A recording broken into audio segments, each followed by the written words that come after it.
Gmail account, remove another phone. Hey everyone, welcome back to our channel. In this video we are going to learn how we can remove another phone from our Gmail account, so make sure to watch the video till the end.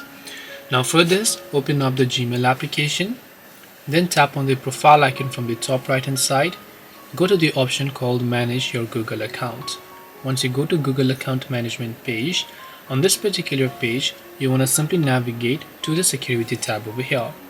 And once you go to the security tab, you can simply scroll down here.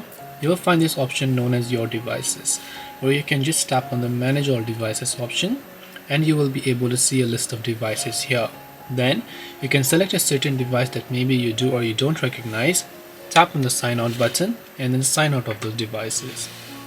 This way you can remove your Gmail account from another device. Hope this video was very helpful. If you have got any more questions, then feel free to also leave them down in the comment section. Thank you for watching till the very end of the tutorial and see you soon in the next video.